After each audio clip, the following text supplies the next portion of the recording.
J.K. Yadav Films present.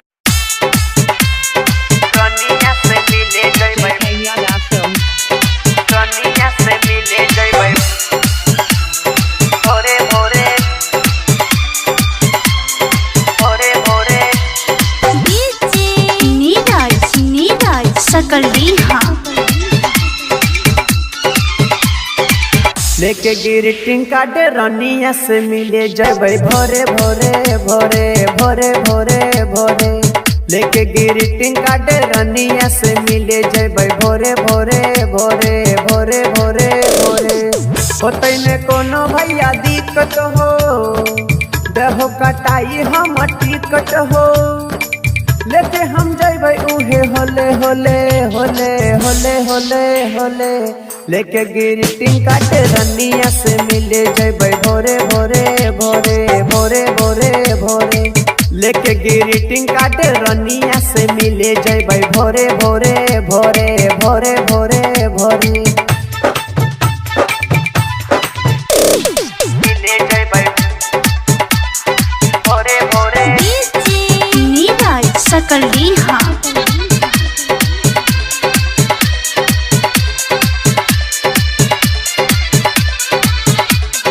रनिया से मिले जइबै मिले जइबै मिले जइबै उछियै हमार रानी हम छियै ओकर राजा हम दोनों मिली जुली के करबै खूबे मजा करबै खूबे मजा करबै खूबे मजा उछियै हमार रानी हम छियै ओकर राजा हम दोनों मिली जुली के करबै खूबे मजा तोरिया न मना भैया पाली हो ओकरे बनैब घर वाली हो नहीं तो हम भाग जब दिने दिने दिने दिने दिने दिने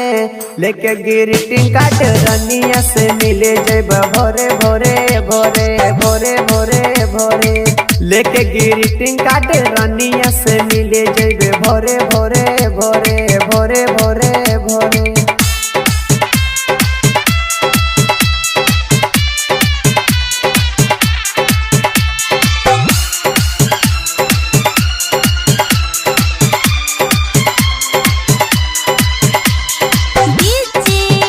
नीरज सकल रिहा रनिया से मिले जइबै किया हो अमित राज करा एगो काम हम छिया छोटा भाई ना करबा बदनाम ना करबा बदनाम ना करबा बदनाम किया हो अमित राज तू करा एगो काम हम छिया छोटा भाई ना करबा बदनाम राइटर संजय छे साथे हो दहो हाथ हमरे माथे हो होबै तैयारी हम भोरे भोरे भोरे भोरे भोरे भोरे लेके ग्रीटिंग कार्ड रनिया से मिले जइबै भोरे भोरे भोरे भोरे भोरे भोरे लेके ग्रीटिंग कार्ड रनिया से मिले जइबै भोरे भोरे भोरे भोरे भोरे भोरे होतै ने कोनो भैया दिक्कत हो देहो कटाई हम टिकट हो